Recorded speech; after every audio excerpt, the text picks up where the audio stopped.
سج گئی دوستو بزم نوری، ہم دلوں کو سجائے ہوئے ہیں۔ آج موسم آج موسم ہے کتنا سہانا، میرے سرکار آئے ہوئے ہیں۔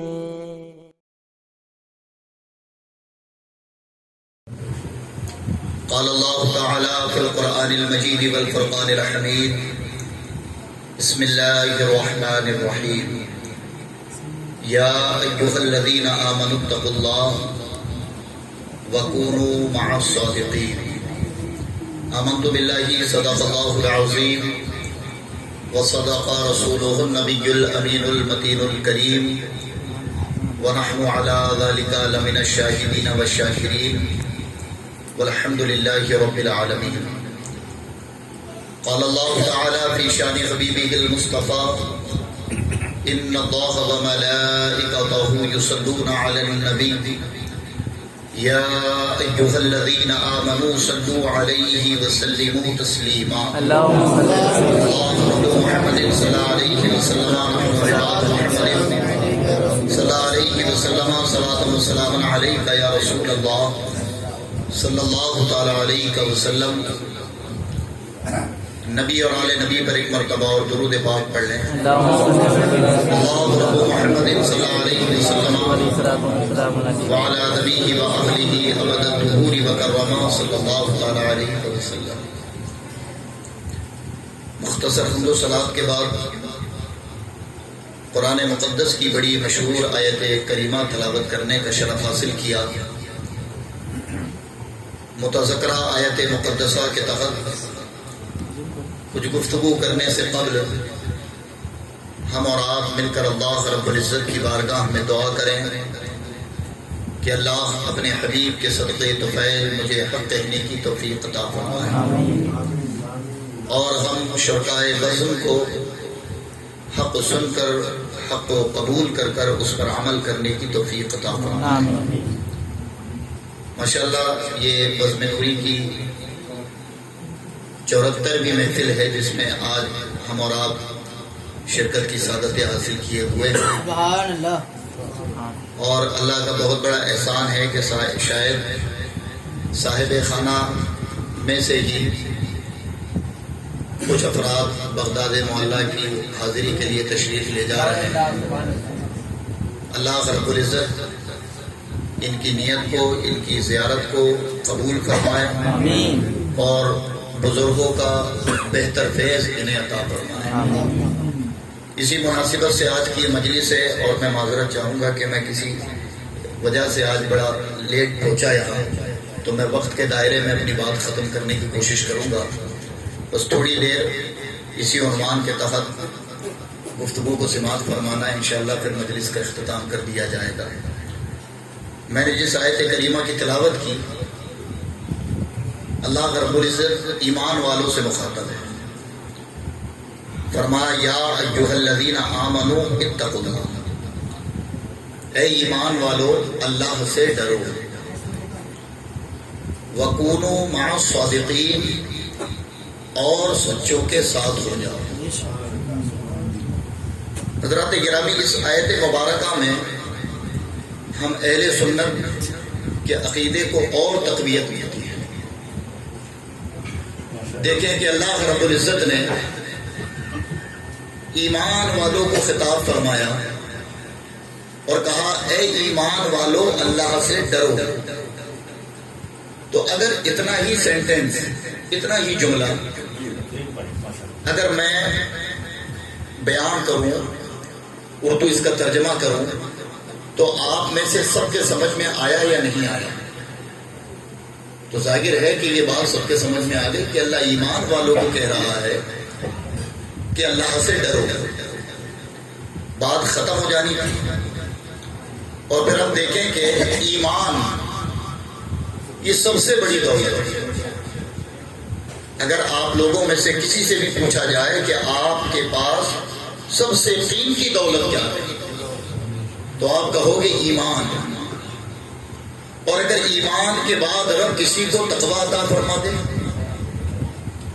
ایمان کے ساتھ ساتھ اگر وہ متقی ہو جائے تو پھر یہ سونے پر سہاگا ہے کہ ایماندار تو تھا ہی، ساتھ میں رب نے تقویٰ اپنا ڈر بھی عطا فرما دیا، تو ظاہر ہے کہ جو ایمان والا متقی ہوگا اس کی راتیں تو ویسے ہی مسلوں پر گزریں گی، وہ ویسے ہی پابند شرع ہوگا، وہ ویسے ہی نمازوں کی پابندی کرے گا، ہر بدی گناہ سے اپنے آپ کو بچائے گا، اگر ایمان کے ساتھ ساتھ اس کے اندر تقویٰ ہے، اس میں کوئی دو رائے نہیں۔ تو جملہ یہاں کمپلیٹ ہو رہا ہے کہ اے ایمان والو اللہ سے ڈرو، لیکن علماء جانتے ہیں کہ جب کبھی بات ختم نہیں کرنی ہوئی تو عربی زبان کا ایک قاعدہ ہے واو واو عاطفہ، یہ عطف کے لیے استعمال ہوتا ہے، یعنی جب بات کو ختم نہ کرنی ہو، آگے بڑھانی ہو، تو پھر یہاں واو کا استعمال کیا جاتا ہے، اور اس آیت مبارکہ میں بھی واو عاطفہ موجود ہے۔ اب جب رب فرما رہا ہے تو ارشاد ہوا اے ایمان والو اللہ سے ڈرو اور وَكُونُوا مَعَ الصَّادِقِينَ، سچوں کے ساتھ ہو جاؤ۔ تو گویا متقی شخص جو ویسے ہی گناہوں سے بری ہے، تو پھر اسے سچوں کے ساتھ ہونے کا حکم کیوں دیا جا رہا ہے؟ آخر کیا وجہ ہے کہ اسے رغبت دلائی جا رہی ہے کہ جب ایمان مل جائے، ایمان کے ساتھ تقویٰ مل جائے، تو کسی سچے کی طرف راغب ہو جانا، کسی سچے کے ساتھ ہو جانا، آخر یہ تعلیم کیوں دی جا رہی ہے؟ تو حضرات اس کا مفہوم یوں سمجھ آئے گا کہ اللہ نے ہمارا ایک دشمن ہے جس سے ہمیں آگاہ کیا، فرمایا ان الشیطان للانسان عدو مبین، انسانوں کا کھلا ہوا دشمن شیطان ہے۔ یہ پہلے کیا تھا؟ یہ پہلے جنت میں رہتا تھا، بڑا عابد تھا، یہ بات اپنی جگہ ہے کہ معلم الملائکہ یا وہ بڑا عالم تھا، تو یہ بات حقیقت معنوں میں ہر اہل علم کی عقل سے پرے ہے۔ اس لیے میں جب بھی اس ٹاپک پہ یا عنوان پر کہیں بات کرتا ہوں تو یہ اکابری کا جملہ ہے، یہ میرا نہیں، انہوں نے بھی اس جملے پر اصلاح کی کہ شیطان کو کے لیے لفظ عالم کہنا یہ گویا عالموں کی توہین ہے۔ ایک جگہ تو کہتے ہیں العلماء ورثۃ الانبیاء، کہا جب عالم کی فضیلت پر بات آئے تو کہتے ہیں کہ جو عالم ہو وہ انبیاء کا وارث، اور جب اسی عالم کی برائی کرنا ہو تو بیٹھ کر ایک آدمی وہی جو ابھی تک کہہ رہا تھا کہ یہ انبیاء کے وارث ہیں، اس کا جملہ چینج ہوتا ہے، وہ کہتا ہے کہ علم سے کیا ہوتا ہے، علم تو شیطان کو بھی تھا۔ تو یہ بات دماغ میں رکھیں کہ شیطان عالم، اگر وہ عالم ہوتا تو اللہ نے قرآن میں کہا ہے کہ اللہ سے ڈرنے والے حقیقت میں علماء ہیں۔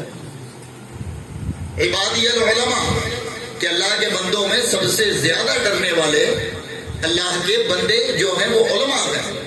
تو اگر وہ عالم ہوتا تو ظاہر ہے کہ اللہ سے ڈرتا، لیکن اس نے اللہ کی نہیں مانی اور حکم اس کے لیے تھا بھی نہیں، لیکن وہ رہتا ان کے ساتھ تھا تو وہ اس میں شامل تھا۔ وَإِذْ قُلْنَا لِلْمَلَائِكَةِ اسْجُدُوا لِآدَمَ، یہ حکم تو تھا ملائکہ کے لیے، ابلیس نے نہیں سجدہ کیا، ان کے ساتھ رہتا تھا چونکہ، فَسَجَدُوا إِلَّا إِبْلِيسَ، سوائے ابلیس کے۔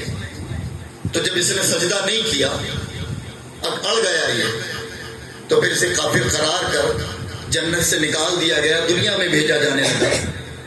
تو اس نے آتے آتے رب سے پاورز مانگے کچھ، کہا اللہ تو رحیم کریم ہے، تم مجھے جاتے جاتے کچھ قوتیں عطا فرما دے۔ کہا ٹھیک ہے مانگ، کیا مانگتا ہے؟ تو اس نے کہا کہ مجھے 2 قوت دے دے، 2 پاورز۔ کہا وہ 2 کیا؟ کہا ایک کہ میں جب چاہوں، جس کی چاہوں، جہاں چاہوں شکل اختیار کر سکوں، اور دوسرا پاور مجھے یہ دے کہ میں کہیں اور نہیں صراط مستقیم پر بیٹھوں۔ یہ دونوں پاور اسے ملے اور وہ بیٹھا کہاں؟ صراط مستقیم پر۔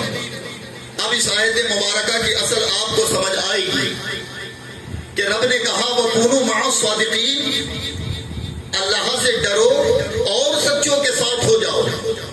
وجہ کیا ہے؟ وجہ یہ ہے کہ ہر ایمان والا متقی اپنے آپ کو راہ ہدایت پر مانتا ہے، وہ صراط مستقیم پر ہے۔ آپ اس سے پوچھو تو وہ کہے گا الحمدللہ صراط مستقیم پر چلنے کے جو جو قواعد بتائے گئے میں اس پر کھرا اترتا ہوں، لیکن اس کا ایک دشمن جو اسی راستے پر بیٹھا ہے، کب جانے کہاں جانے، اس کا ایمان بھی برباد کر سکتا ہے، اس کا تقوی بھی برباد کر سکتا ہے۔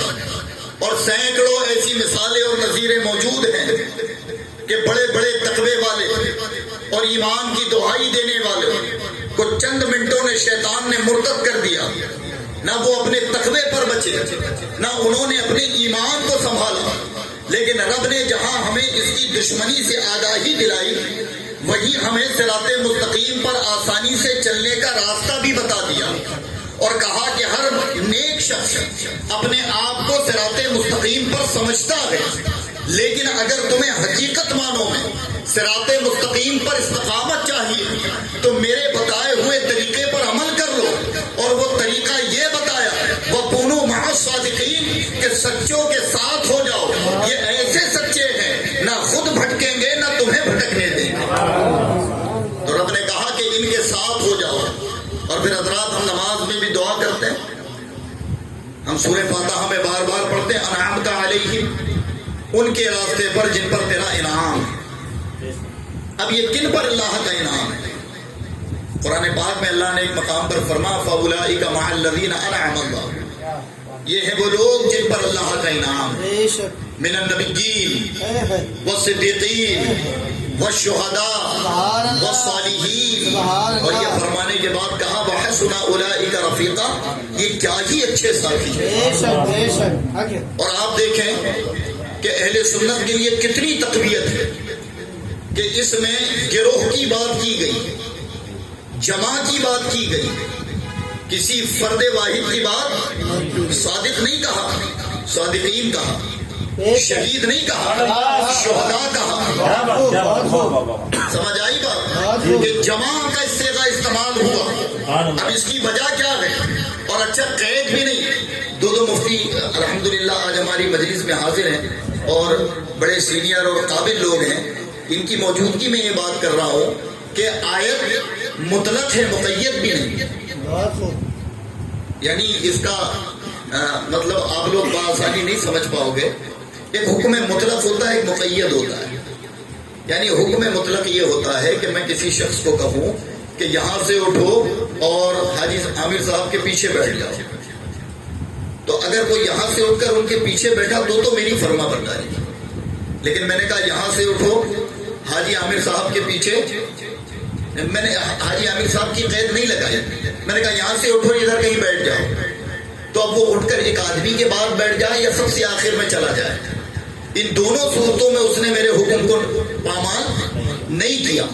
وجہ یہ تھی کہ میرا جملہ ہی ایسا ہے کہ میں نے اسے آزاد چھوڑ دیا، لیکن اگر میں قید لگا دیتا اور اگر وہ اس قید کو نہ مانتا تو پھر وہ میرے حکم کی نافرمانی ہوتی۔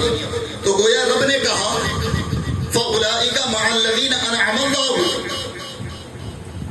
ان پر اللہ کا انعام ہے، اور کہا من النبیین والصدیقین والشہداء والصالحین، یعنی کہا ان میں سے جو تمہیں ملے، ان میں سے جو تمہیں ملے ان کے ساتھ ہو جاؤ، اور فرمایا یہ ایسے ساتھی ہیں کہ یہ دنیا میں بھی تمہیں رسوا نہیں ہونے دیں گے، آخرت میں بھی تمہیں رسوا نہیں ہونے دیں گے۔ یعنی وَحَسُنَ أُولَٰئِكَ رَفِيقًا، یہ کیا ہی اچھے ساتھی ہیں کہ دنیا میں بھی کام آئیں گے اور آخرت میں بھی کام آئیں گے۔ تو گویا اہل سنت کے عقیدے کو تقویت ایسے ملی کہ ہمارے یہاں کسی کا بھی بغض نہیں ہے، نہ صحابہ کا بغض، نہ اہل بیت کا بغض، نہ اولیاء اللہ کا بغض، نہ نبی کی شان میں کہیں کوئی گستاخی کا جنس ہے، تو گویا اگر آیت مبارکہ کے تحت کوئی جماعت نظر آتی ہے تو وہ صرف اور صرف جماعت اہل سنت ہے، اس لیے کہ ہمارے اندر کسی کا بغض نہیں، اور اگر بغض پیدا ہونا شروع ہو جائے، سمجھ آئی بات، کسی کا بھی، کیونکہ اللہ نے یہاں آزادی دی ہے، کہا ان کے ساتھ ہو جاؤ، اور جس کو تم وہ جانتے ہو، سمجھداروں کے لیے اشارہ کافی ہے، ان میں سے کسی ایک کے لیے بھی بغض پیدا ہو جائے تو سمجھ جاؤ کہ تم اس جماعت سے دور ہو رہے ہو جس جماعت کو رب نے صراط مستقیم پر کہا ہے۔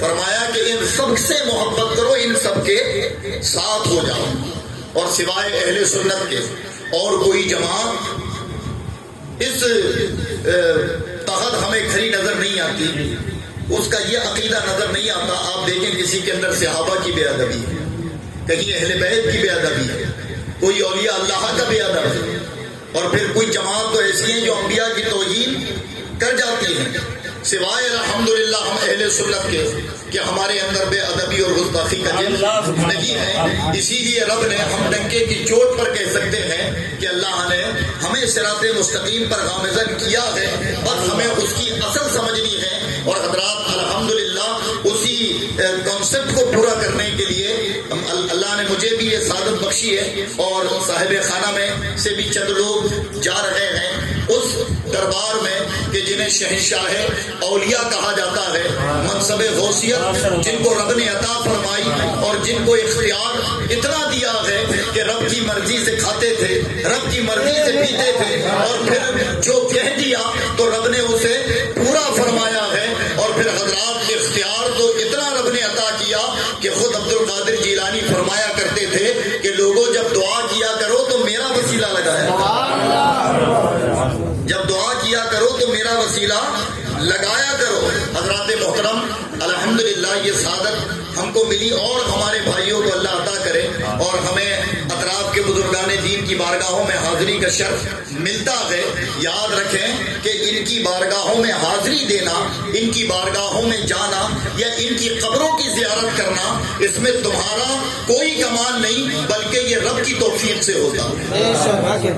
ایک حدیث پاک ہے، حدیث قدسی ہے، اللہ کے رسول فرماتے ہیں کہ اللہ فرماتا ہے کہ جب اللہ کو کسی بندے سے محبت ہو جاتی ہے تو وہ حکم دیتا ہے ملائکہ کو کہ اے گروہ ملائکہ، فلاں بندے سے مجھے محبت ہے، تم بھی اس سے محبت کرو، اور ہر اہل ایمان کے دل میں اس کی محبت ڈال دو۔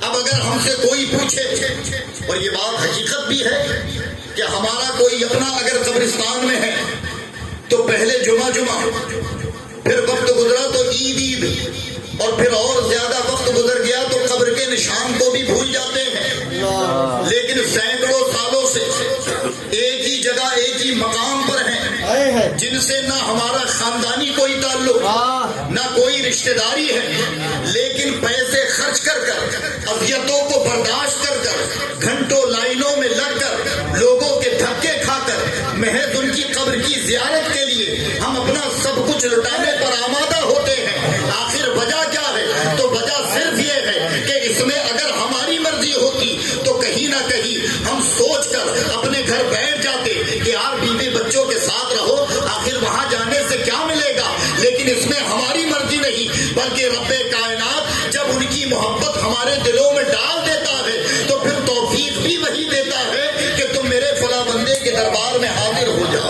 اور حضرات گرامی، یہ حاضری دینا یہ جہاں دنیا میں کام آئے گا وہیں آخرت میں بھی کام آئے گا۔ اچھا کیسے آئے گا کام آخرت میں؟ ایک چھوٹی سی مثال دیتا ہوں۔ آپ لوگوں نے مجھے کبھی نہیں دیکھا، محض میرا نام سنا، مجھے کبھی نہیں دیکھا، تو میں آپ کو کسی انجان شہر کی سڑک پر لٹا ہوا کھڑا نظر آؤں اور آپ کا وہاں سے گزر ہو تو کیا آپ میری امداد اور مدد کے لیے آؤ گے؟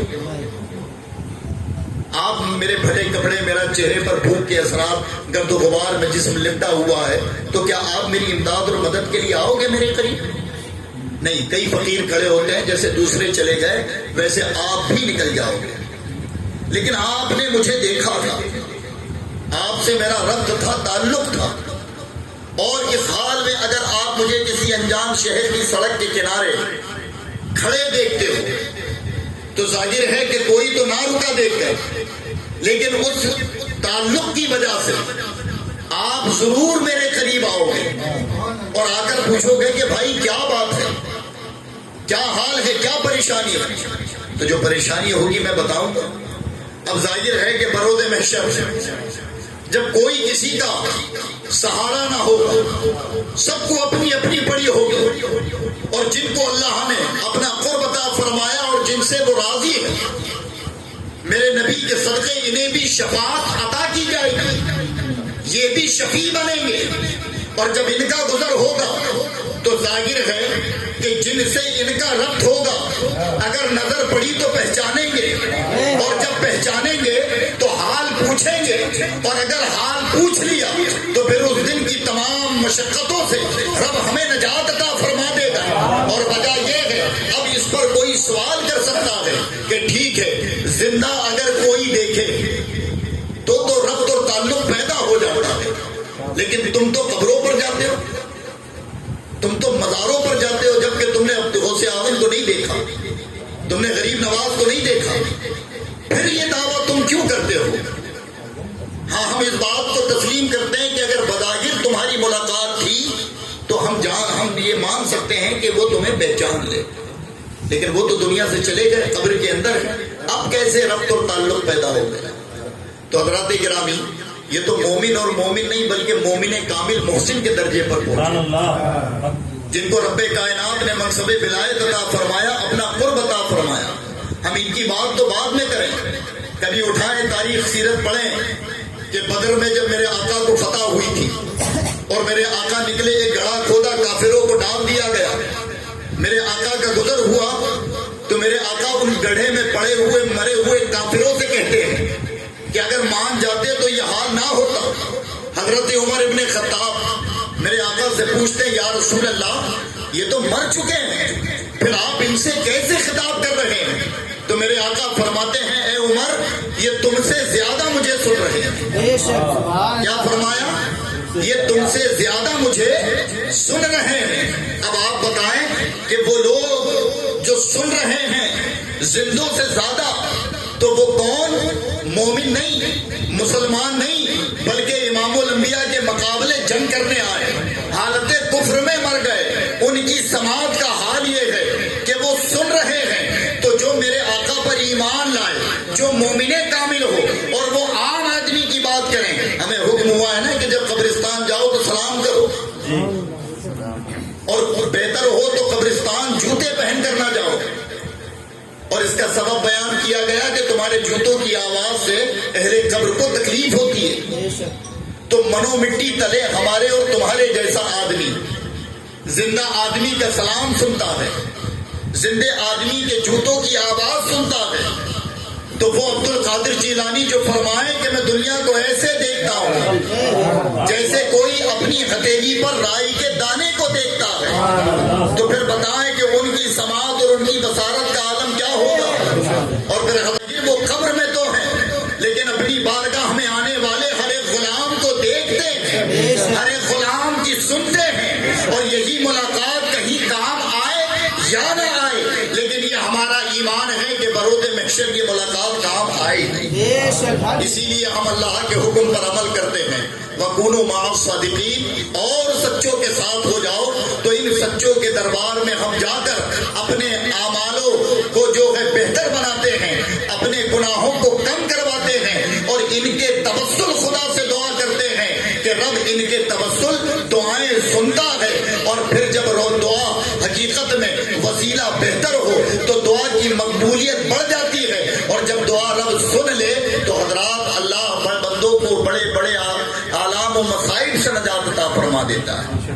اللہ رب العزت کا یہ احسان ہے کہ ہمیں اس جماعت میں پیدا کیا کہ ہم بزرگان دین کے آستانوں پر حاضری دیتے ہیں، ان کی بارگاہوں میں جاتے ہیں. اور ان کی زیارت کے لیے ہم سفر کرتے ہیں. حضرات یہ مومن کے لیے حکم ہے کہ ایک مومن دوسرے مومن سے اگر ملاقات کی محض اللہ کی رضا کے لیے ملاقات کی غرض سے نکلے تو اس کا حال یہ ہے کہ دونوں کے مصافحہ کرنے سے پہلے اللہ دونوں کی مغفرت فرما دیتا ہے. تو آپ سوچیں کہ جو اللہ کے نیک بندوں کی زیارت اور ان کی ملاقات کے لیے نکلے تو پھر رب کریم اس کے مقام کو کتنا بلند نہیں کرے گا. لیکن ہاں آج کا عنوان تھا کہ ان کی بارگاہوں میں جانے کے آداب. تو حضرات آداب ہمارے امام عشق و محبت نے ہمیں سکھایا اور وہ بتایا کہ بزرگوں کے بارگاہ میں جانے کے آداب کیا ہیں. اگر آپ بہت بہتر ہیں, بڑے قابل ہیں, بڑے پارسا ہیں تو ٹھیک ہے, جا کر ہاتھ بھی لگائیں, جا کر چومیں بھی. لیکن اگر آپ کو لگتا ہے کہ اتنی متبرک جگہ ہم اپنے ہاتھ اور اپنے جسم کو مس نہیں کر سکتے تو ادب یہ ہے کہ دور کھڑے ہو کر صاحب مدار کے پاس فاتحہ پڑھیں, ان کے توسل خدا سے دعا مانگیں. اور یاد رکھیں کہ جب کسی بادشاہ کے دربار میں جاتے ہیں تو بڑے ادب کے ساتھ جاتے ہیں, اس میں بڑا ادب ملحوظ رکھنا ہوتا ہے. اور اگر بے ادبی ہو تو پھر وہ جانا بیکار ہے. تو سب سے بہتر طریقہ تو یہ ہے جو امام عشق و محبت کا ہے, وہ یوں کہ آپ جب بھی کسی بزرگ کی مزار پر جایا کرتے تھے تو آپ نہ کبھی ہاتھ لگا کر چومتے اور نہ چادر اور جالیوں کو ہاتھ لگاتے. دور کھڑے ہوتے ادب سے, فاتحہ پڑھتے محبت سے, دعا کرتے چلے آتے. تو کسی نے پوچھ لیا حضور آخر وجہ کیا ہے؟ تو فرمایا کہ میں اپنے ہاتھوں کو اس قابل نہیں سمجھتا کہ اتنی متبرک مدار آستانوں پر لگاؤں. یہ ادب تھا. لیکن آپ نے قید نہیں لگائی کہ ہاتھ لگانا جائز نہیں یا چومنا جائز نہیں. یہ دونوں طریقے جائز ہیں. لیکن حضرات وہاں جا کر تعظیمی سجدہ کرنا, مداروں پر آدھا آدھا لیٹ جانا, اور پھر اگر کوئی سجدہ کرنے والا ہے آپ کو کوئی روک دے, کہے کہ یہ سجدہ جائز نہیں, یہ شریعت میں حرام ہے تعظیمی سجدہ, تو پھر کہیں کہ نہیں یہ ہماری محبت ہے, ہماری نیت اللہ جانتا ہے, ہم نے عبادتاً سجدہ نہیں کیا بلکہ یہ تو محبتاً تھا. اور آج بھی کئی لوگ تعظیمی سجدے کے قائل ہیں, کرتے ہیں. اور پھر حضرات اگر کوئی روکے تو طرح طرح کی دلیل دے کر اس کا منہ بند کراتے ہیں. وہ اپنی بنائی ہوئی ذاتی دلیلیں ہوتی ہیں. لیکن میں ایک آسان سا سوال کرتا ہوں کسی سے بھی, جب یہ بات ہوتی ہے تو بڑا آسان سا سوال. میں آپ سے ایک سوال کروں کہ آپ کے پڑوس میں ایک شخص ہے جو شرابی ہے, روزانہ شراب پی کر آتا ہے, چھوٹے چھوٹے بچے بیوی ان کو خوب پیٹتا ہے, مارتا ہے ان کو, اور وہ بچوں کی چیخنے رونے کی آوازیں آپ کے کانوں میں آتی ہے روزانہ. آپ کو ایک دن غصہ آیا, اپنی وجہ سے نہیں, تاکہ ان بچوں پر اور اس عورت پر ظلم ختم ہو جائے. آپ نے اٹھایا ایک ہتھیار, گئے پڑوسی کے گھر, نکالا اور شرابی آدمی کو اور مار دیا. آپ نے اچھی نیت کر لی. جب اس کو مار دیا, اب پولیس آئی, آپ کی رپورٹ ہوئی, پولیس آئی اور پولیس والے نے آپ کو گرفتار کیا, تو آپ وہاں یہ کہیں گے کہ سر میری نیت تو سن لیں. سمجھ آئی کہ نہیں بات؟ وہاں یہ کہو گے کہ سر میری نیت تو سن لیں, میری نیت اس کو قتل کرنے کی نہیں تھی, میری نیت تو ان مظلوموں کو بچانے کی تھی. تو وہ آپ کو جواب کیا دے گا کہ ہمیں نیت سے لینا دینا نہیں ہے, صحیح ہے, ہم نے تو جرم دیکھا تو اس پر سزا تجھے دی جائے گی. تو جیسے ایک قانون دنیا کا بظاہر آپ کوئی ایسا کام کرو نیت کچھ بھی ہو تو آپ کو سزا بھگتنی ہے. تو حضرات وہ قانون جس کو شریعت کا قانون کہا جائے, جو اللہ اس کے رسول کا قانون ہے, تو ظاہر ہے کہ جب اس میں منع کر دیا گیا, اگر آپ کریں اور اس پر اپنی نیتیں پیش کریں تو ایک فقیہ جو ہے وہ آپ کی نیت پر آپ کو مسئلہ نہیں بتائے گا, وہ کہے گا تو نے ظاہر یہ عمل کیا ہے, گویا تجھے توبہ کرنی ہے اور تو اس سے باز آ. اور جو شریعت کا پابند نہیں تو ظاہر ہے وہ طریقت کرتے انتقال ہو جائے, لیکن نہ وہ شریعت کو سمجھا ہے نہ وہ طریقت کو سمجھ پایا. اسی کے جھگڑے ہوتے ہیں بہت سارے. بہرحال وہ ایک الگ بات ہے. اللہ تبارک و تعالی ہمیں بزرگان دین کے آستانوں سے قربت عطا فرمائے. ان بزرگان دین کی محبت ہمارے دلوں میں یوں ہی اللہ پیدا فرمائے، ان کے آستانوں کی بار بار حاضری اللہ ہمیں نصیب فرمائے، عقیدہ اہل سنت پر استقامت عطا فرمائے۔ اللہ رب العزت سے دعا ہے کہ میرے کہنے میں جو غلطی ہوئی اللہ معاف فرمائے۔ استغفر اللہ ربی من کل ذنب واتوب الیہ، لا الہ الا اللہ محمد رسول اللہ۔